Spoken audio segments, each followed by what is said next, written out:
Go.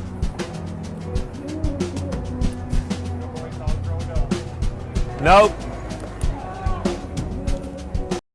I feel like when people talk about lookism, they focus too much on SMB and dating side of things, but not as much on life itself really. Too much talk about women. But in every aspect of life, physically unattractive people are always undervalued, underrated, and maybe the worst of it all, get lied to and gaslighted. It does a lot of damage on men's mental health. In life, no matter what I did, no matter where I went, I couldn't escape that ghost. It followed me everywhere. My parents lied to me. When I went to my parents, "Dad, what about this?" He was like, "Oh, don't be a pussy. Beauty is a thing for women only. Stop acting like a girl."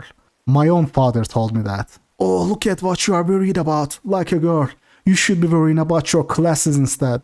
My mother, even bigger, study drone. Lied to me growing up, raised me with nothing but a study obsession. Life ain't about mathematics. It really ain't, man. When I got into a fight, they blamed me for standing up for myself. "Oh, we didn't make sacrifices and send you to that school so you can get into fights." I never asked you to. I didn't sign up for this, man. Then I went to school. My teachers underrated me, slandered my name. If someone did something bad, I would get blamed for it. "Oh, Rehab, was it you?" Like, I don't even smoke cigarettes. How would I sell weed to people? But no, your golden boy over here with prestigious parents would never smoke weed at the school. It must be a guy like me who sold him that, right? Your pretty boy, golden boy, would never do such a thing. This guy wouldn't even be able to pass the classes if it wasn't for me. But no, of course not. It must have been a guy like me. It must have been my bad influence on him. I must have given him the joint. Like, I don't even smoke cigarettes. He does. He did it, and he got caught while doing it, and I am the one paying the price. I am the one being judged. I am telling you I had nothing to do with it. He himself just told you it wasn't me. What are you hassling me for? The dude himself says it wasn't me and that he got it from someone outside the school. "Oh, you don't have to cover for him." Cover for me?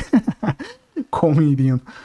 This guy would have failed at least 3 classes if it wasn't for me. Like, Miss Principal, with all due respect, if only you were aware of this guy's extracurricular activities. Wonderful guy over here. Who is covering for who? I couldn't say that, of course. I ain't no rat. But like, if only you knew what this golden boy over here is up to. I would be tried at The Hague if I did a tenth of what he does. But no, the golden boy literally and figuratively, he would never do such a thing. I must be the one providing the goods. By the way, I wasn't even super buddy with him. I was just helping him out with assignments and exams. So teachers would see us together, that's all. Only cause of that. And my looks, of course. "Oh, be truthful, Rehab. If we find out later that you distributed at the school, the consequences will be much more severe than..." Distributed? Like, what are you saying? I don't even smoke cigarettes, let alone grass. But of course, throw the sub 5 male under the bus without getting the facts straight. Throw the sub 5 under the bus first, find out the truth later. That is how it works. The dude was an airhead, yes, but he wasn't malicious. He wasn't a bad kid. He didn't have that wickedness, that darkness in him. He wasn't the type of guy who would frame someone else, So it must have been the teachers or the principal looking for a scapegoat. It wouldn't be their first time either. Like, some stuff I had to put up with, man. And even here, sometimes even by the BP community, I get gaslighted. "Oh, it is because you are lazy. You are lazy, bro. You are not putting the work in." Man, I am making these videos, running this channel and everything else that go along with it, while working a daytime job. I am putting more time and effort into this side project of mine than most people do into their jobs, into their main jobs. "Oh, Rehab, cause of your accent, bro, your accent is creeping women out, bro." I don't even live in an Anglophone country, brother. "Oh, it is because you are too negative, bro. You are complaining too much. No woman likes a man complaining like a child." Obviously, I am not talking like this, talking about looks or hypergamy in real life. But anything to gaslight me, right? Anything to make it sound like it is my fault, right? Lies, gaslighting, false accusations, slander, people assuming stuff that is not true, getting underrated. These stuff followed me everywhere in life. People just assume the worst about you. That is the brutal part. You guys often ask me, why are you not talking about your personal life, your experiences? And this is a point that is brought up to me often. Because for one, this ain't about me. This channel is about spreading the truth. It is about you. And another reason is, I don't want these videos to come off as some sort of pity begging. I don't want your pity, bro. And I know for a fact that if I talk about my past experiences and life, that is gonna be the vibe. It is gonna be. Inevitably. If I talk about my personal life, these are the stuff I will have to share. Getting underestimated, gaslighted, and lied to. When you talk about that in the videos, it inevitably gives off that vibe. One of the reasons why I stick to data and studies rather than bringing up my personal life and experiences. And that is exactly what I'm gonna do in this video. Let's take a look at this recent 2023 study, very recent, and it perfectly illustrates how your looks betray you and how ugly people are always sold short. It is from Shanghai Advanced Institute of Finance. I will link the study in the description so you can read the whole thing if you wish. But I will just give you the juicy parts without boring you with the technical literature. If you want to see the technical details, you can read the study, the full study from the link in the description. The study I am a code runs the multivariative regressions of fund performance on facial attractiveness. They use AI to calculate facial attractiveness, an AI model that can replicate human ratings. It has a big control group as well, controls for a bunch of variables like age, tenure, industry, education, to be able to isolate the effect of looks accurately, the impact of face.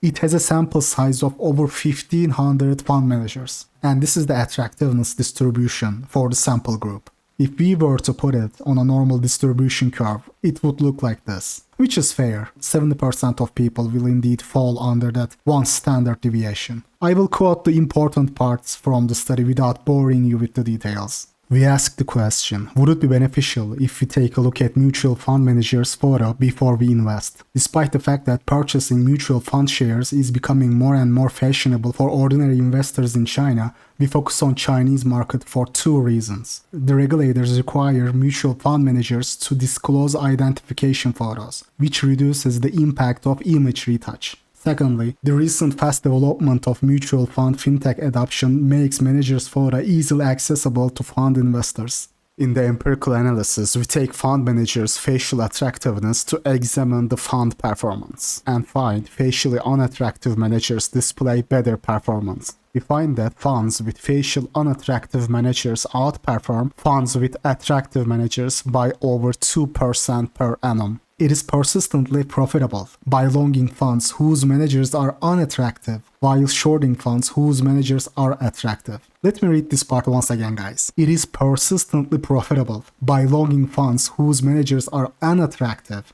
while shorting funds whose managers are attractive.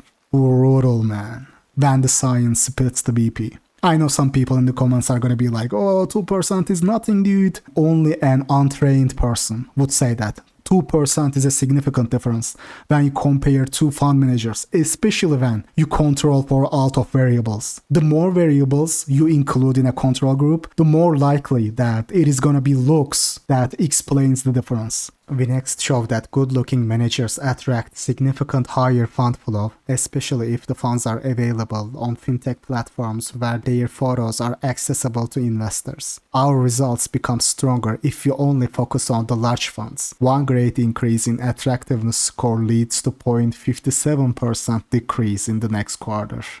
We further show that the return differences are still significant even after adjusting systematic risks. While comely managers display worse performance, they actually attract more funding flows. In various setups, attractive managers do have higher chance of promotion after controlling their past performance and fund flow. In addition, we find that attractive managers serve more firms as well, indicating that they have more bargaining power on the labor market. The science spits the truth, guys. Not only good-looking managers perform worse, they are actually rewarded more.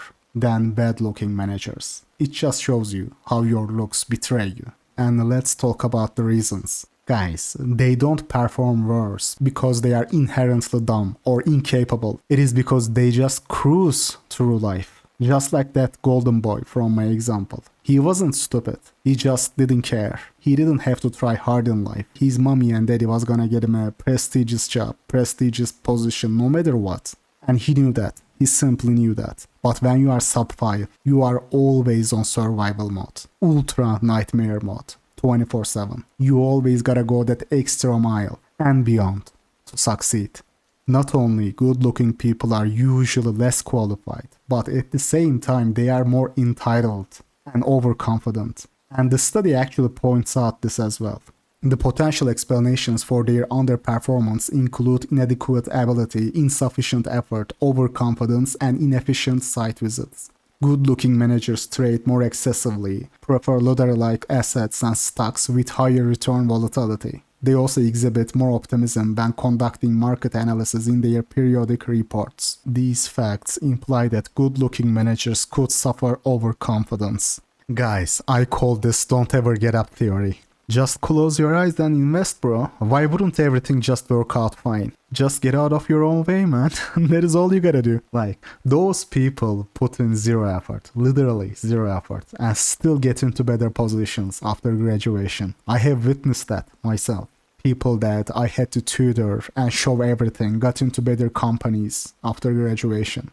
I remember once I was like, how did you even manage to get into this program? But what do you know, she went on to actually being able to graduate and ended up at a better company as well. Such is life, man. What are you gonna do? You know, in this community, people are hyper-focused on the dating aspect. The community being young contributes to this as well. You guys are so focused on women. Again, this is stemming from the community being young. Even for my channel, and keep in mind that my content appeals to a relatively older audience compared to other Lookism channels. Even for my audience, I don't remember it very clearly right now. I will check it after recording this commentary, but a very big chunk of that chart was under 24. But the bottom line is, this shadow, this ghost will follow you everywhere in life. Everywhere. Put that through your head. There is a reason why I always say life is one big high school. One big popularity contest. And ugly people always get the short end of the stick in every aspect, even if they have better qualities. Oh, it is because you are biased. No, dude, the evidence, the science points out to that fact. The science, the truth, doesn't care about your feelings, or mine for that matter. It ain't about me, it's about the truth. Objective, observable, measurable facts. A quick addition to the commentary. I actually exported the whole video already, but I have to include this point. It was actually in the list, my bullet point notes while I was doing the commentary. Guys, hear this. The saddest part of growing up with this ghost, you know, the lack of positive feedback ghost, is that it leads to not only others, but you yourself selling yourself short. You are overthinking everything. You are second guessing yourself because you don't have that confidence in you. I am not saying this in a way that, you know, go be delusional and think you are great, even when you are not. But the truth be told, I have witnessed this in a lot of people in the community. They are doing themselves a disservice, really. A lot of smart people that are feeling down. So many people can't capitalize on their own talents and skills because they self-doubt and second guess so much. You can see it in them as an outsider, but they can't. It is very sad, actually. Like, what do you do when you are your own enemy? Years of gaslighting, negative feedback, lack of love does that to a person. Guys, the moment when you realize Jeremy Meeks actually had a point when he said, you gotta get out of your own way, man. He was actually being insightful. A lot of sub 5 men need to do that.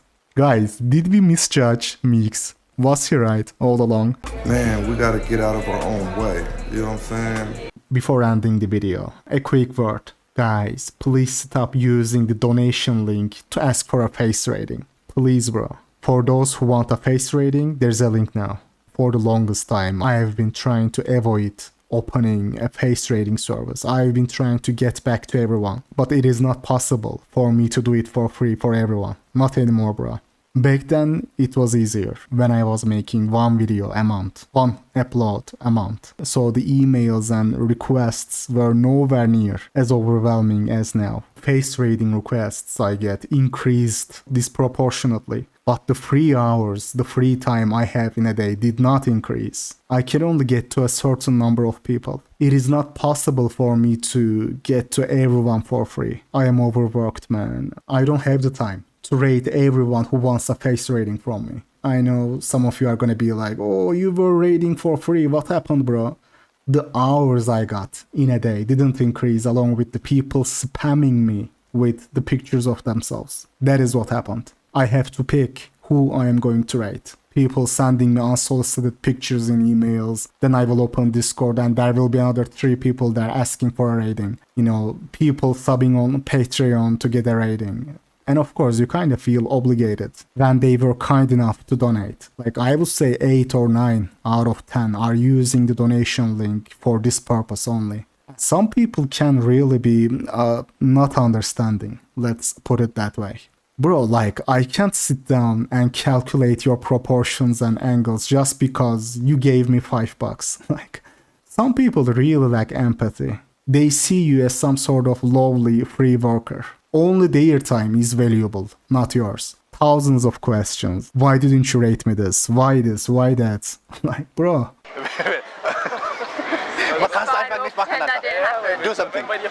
So we can. No, we can. We're gonna say goodbye. Listen. No. So this is a skill where you speak non-stop. I already gave you a rating and you still pushing it with billions of questions. I don't have to convince you of anything. You asked me for my opinion and I already gave it to you. The donation link says Discord, bro. It doesn't say face rating. Despite that, I gave you a rating.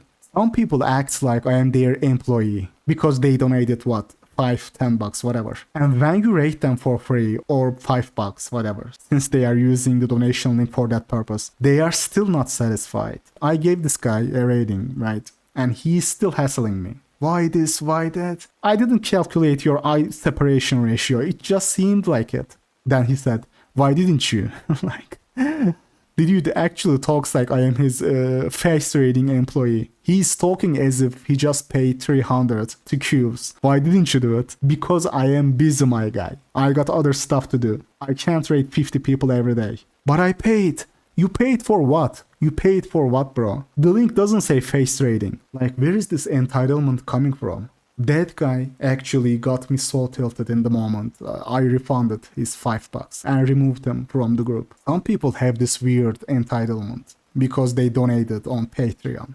Don't get me wrong though. The majority is super cool. 80%, 90% are cool people. They get their out of 10 rating and they don't bug you for more. But there is that 10 to 20%, yeah, those people, not so much. From now on, you want a proper, detailed facial analysis report where I put in the time to calculate your proportions and angles. That is the price. Now, I know the vast majority of people who spam me with face pictures won't wanna pay for it. I am very well aware of that, but that is kinda the point. I am counting on it. I mean, the price is high enough to stop the spam, but also low enough that it is still a good offer. Wheat Waffles charges more for a very brief half-baked rating. That is based on eye test only. He won't even bother to run the very basic numbers of your face. Now, Qs will give you that detailed analysis with average and ideal benchmark points, but it will also charge you 300. So I think the price is right for the document I have prepared. I mean, can't go lower than that, man. It is already undercutting people. So yeah, if you want a face rating report, the link is in the description. But other than that, I am telling you now, you won't be getting a rating from me through other avenues. Please stop using the tip jar, the donation link to get a face rating. Please, guys. But I will talk to you next Friday.